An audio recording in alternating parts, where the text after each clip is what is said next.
Now, today on the program, our attention is turned to politics. Former Governor of Kaduna State, Nasir El-Rufai, says the All Progressives Congress lacks internal democracy and active party structures. Mr. El-Rufai spoke at a national conference in Abuja on strengthening democracy in Nigeria. Malam El-Rufai, who posted the report on his X handle on Tuesday, described the state of governance and opposition in the country as a national emergency, accusing the APC of abandoning its founding principles and fostering poor leadership. In a swift reaction, the presidency criticized the former governor of Kaduna State, Nasir El-Rufai, for his recent remarks on the state of democracy in the country. Special advisor to the president on policy communication, Daniel Bwala, said, quote, "My senior brother, if you were to be in the government and cabinet, would you have held and expressed the same position?" End quote. Daniel Bwala continued by saying this is a government that you participated in its formation that you now want to unseat. How true are these allegations? National Secretary of the All Progressives Congress, Senator Basiru, joins me on the program. Good to have you join us at this time. Former Governor Nasir El-Rufai is known to be vocal, and he does not hide his feelings at any point in time. Why is his criticism being seen as a personal attack against government? I wouldn't say it's a criticism seen as a personal attack on the government, and I will slightly toe a different line from my brother Daniel Bwala. I would rather say that when you want to express opinion, your opinion should be based on certain facts. Unfortunately, in this instance, the opinion expressed by Malam Nasir El-Rufai is based on fiction and outright fallacies, and that is why it is disturbing that somebody who was one of the founding elements in APC will turn out to make blatant falsehood against the party. The party structures of APC is the only party that is functioning in Nigeria today, and the structure of our party starts from the ward unit level to the ward level, local government level, state level, zonal level, the National Working Committee, and of course the National Executive Council and the convention. That is the structure that our party has, and of course we have the National Advisory Council. And when you go to our state, one of the promises made by the Abdullah Umaru Ganduje-led NWC is that we must have functional offices and physically habitable offices across the nation. I can tell you that the only political party that has functional offices across the length and breadth of Nigeria is the APC. Just on Sunday, we were in Katsina when we were received by our local chapter, and we see people from People's Democratic Party, NNPP, PRP, ADC, and some other people, including a former governor of Katsina State, Ibrahim Shema, decamping to our party.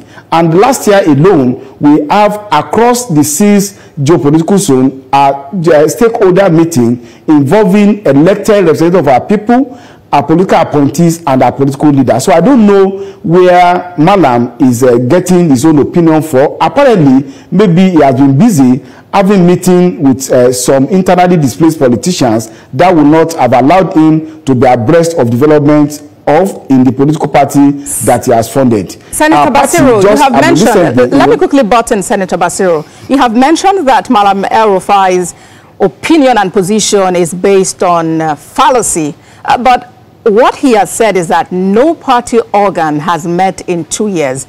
No caucus, no NEC, nothing. Is this correct? I'm just telling you that what is party organ. Every week, go to my X handle. Every week I post I post that we have NWC meeting. National Working Committee meeting is the organ that work on a daily basis. And as I speak now, the National Secretariat of our party at Blantyre Street is still open even at this hour. So I don't know what organ is Malam talking about. The NWC, then the state working structure is also functioning. The ward structures are functioning. Our local government meetings are being held. Zonal meetings are being held. So I don't know. Basiru, go to my ex and let anybody go to my ex and do. NEC is something that is not a regular meetings of the party. So you cannot use NEC, which is just one of the organs, to be barometer to determine whether the party's organ is functioning or not. So for the party's NEC not to meet in 2 years, is that all right? Is that okay? It's not true. It's not. That's also why I said, you see, Malam Nasir Rufai is somebody that I have a lot of respect to, and when you begin to say what is not, I was elected at a NEC of our meeting held on August 3rd, 2023. Is 2023 August 3rd up to 2 years? The answer is no. So to say that NEC has not met in the past 2 years, it speaks, to the falsehood of the allegation of Malam El-Rufai, unless he says that myself and our national chairman were not elected. Yes, Senator, it's only 7 months short of 2 years. How frequently, based on your constitution, should NEC be meeting? Please, with respect, when you talk of the NEC meeting, NEC is just one about 9 organs of the party. So when you make a banalistic statement that a party is not functional because NEC meeting is not even held for 2 years, let's even assume for most of argument that we have not held NEC for 2 years, does it mean that NEC is the only functional organ of the party? What happened at the last NEC meeting was that the NEC delegated its powers and function to the National Working Committee pending the time it will meet. And I will tell you, the logistics of convening a NEC is actually very huge, financially consuming, and of course demanding in terms of time. So what the NEC did at the last NEC meeting was to delegate its power to the National Working Committee to work and make decisions on his behalf pending the time the NEC will meet. So what I'm saying is that when you have about 9 organs of the party, ward structure, zonal structure, unit structure, local government structure, state structure, NWC functioning, and somebody said because NEC did not meet, that means that the political party is not functional. I think that speaks to lack of understanding with respect to him about how political party work. In between this last NEC, we have had off-season elections which our party had won more than 85%. The primary job of a political party is not to hold meeting.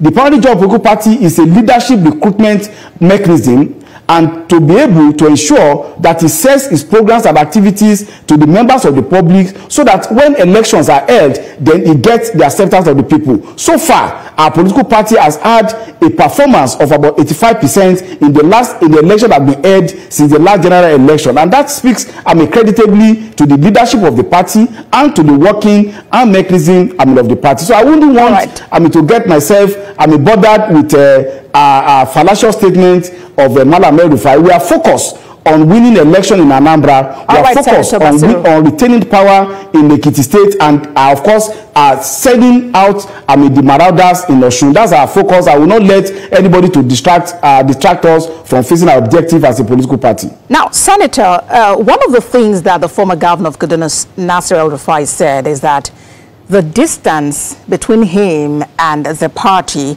is actually widening. And one cannot forget in a hurry how he was nominated, to be a minister, but he did not pass through security screening. Some have actually accused the APC of abandoning Nasir El-Rufai.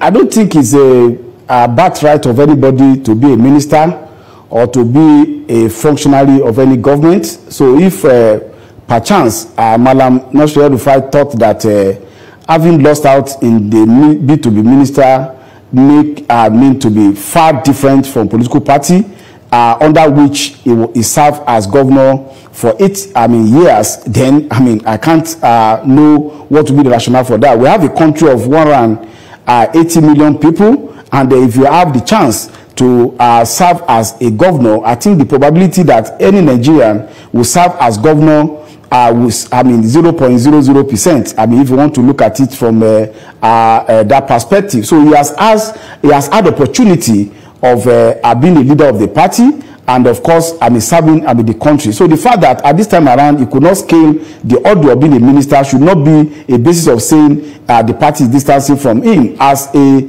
leader of the party, he also has responsibility and role to be able to play in his own state, Kaduna State, and to ensure party programs and activities are attended, and that he contributes his own quota to a party that has given a platform to be a governor for 8 years. And a lot of people actually remember Malam El-Rufai in the build-up to the 2023 election, how he stood up for rotation of power to the south from the north. Don't you think that such a man should actually be taken seriously by the governing party? Governance is a serious matter, and it's not the president has done his own job by nominating him, which is a privilege to be a minister. It's for the National Assembly, which is the confirming authority, to determine those that will be confirmed or not. And then there is this entitlement mentality that we should take away from governance. What the Constitution provides for is that there should be a minister from every state, and to the best of my knowledge, another person equally qualified is serving as minister from Kaduna State. So as far as the law is concerned, the Constitution is concerned, but we must not be able to now bring it down as if serving in government is the birthright of a few individuals. Some other people should also have the opportunity of being tested, so that we can be able to know what they have in offer in service of the country. So, Senator Basiru, do you have any issue with Nasir El-Rufai as a person?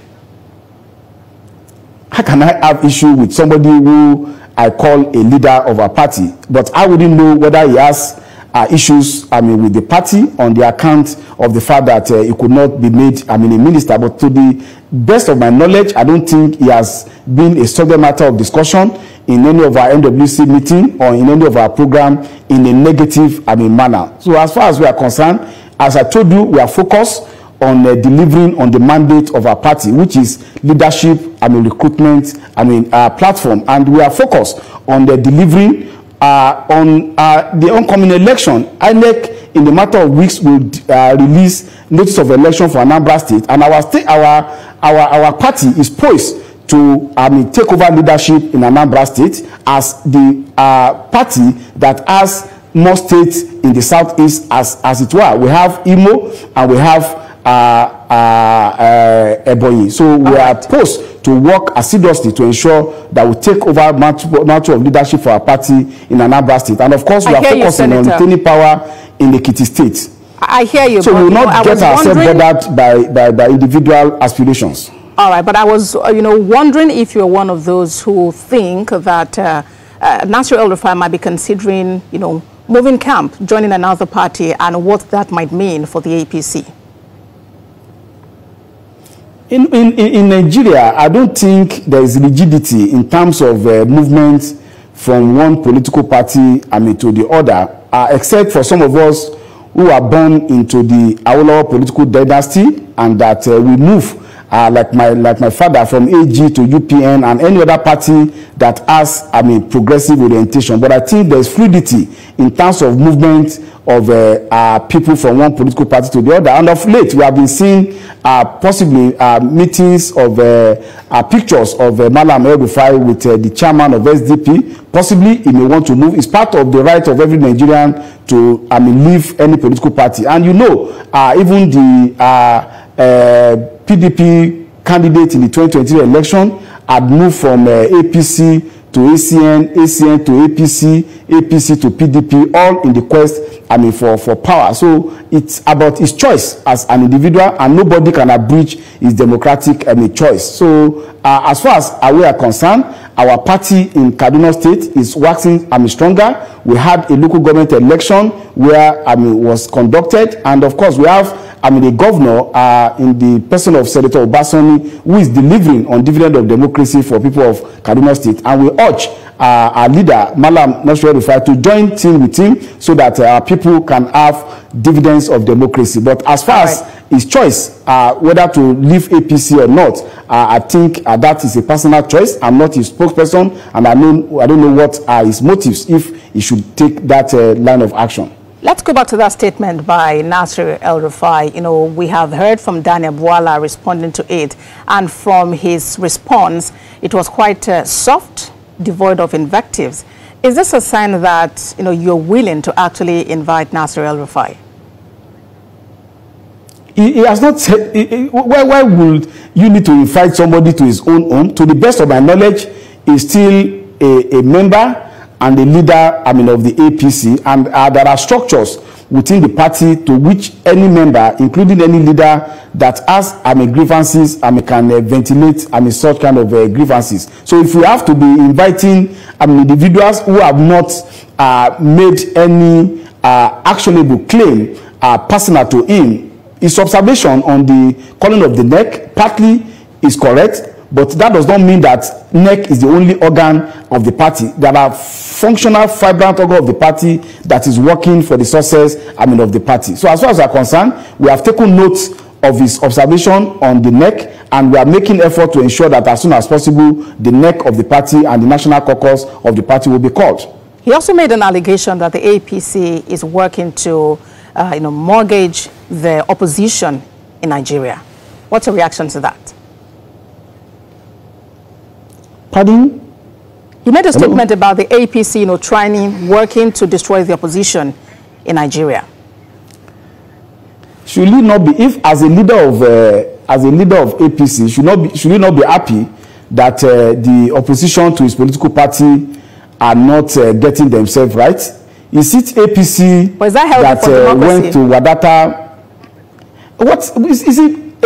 This is a competition. Let me give you an instance now. I follow Arsenal, and if Man U or Man City are not doing very well, should I not be happy? Should I be the one to tell them to get good players? Should I be able to get a good coach, or to develop better tactical capabilities? As a political party, our concern is to win elections for people who fly, the candidates, who fly the flag of our party. So as far as the other, political party are concerned, if they like, let them get their act right. If they don't get their act right, how has it affected our party? It's for civil society organizations to be able to talk about other political parties, civil society blooming, a non-state actor performing.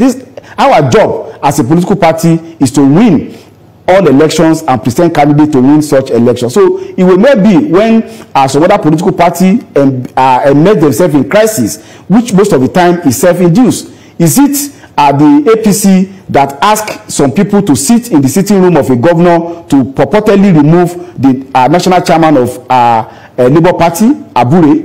Is it the APC that went to court, and is it the APC that is Court of Appeal that restated Abure as legitimate chairman of the Labour Party? Is it APC that is trying to create division within the rank and file of the BOT of the PDP? If you have political parties that are not doing well, it is not our job to help them put their house in order. In fact, speaking frankly, we should be very happy that they are getting weakened. And that means that our party will be the only party of choice for anybody that aspires for leadership and progressive leadership in Nigeria. So we wish them best of luck if they're able to resolve their problem. But as a politician, you want to win, and win creditably in all elections for your political party.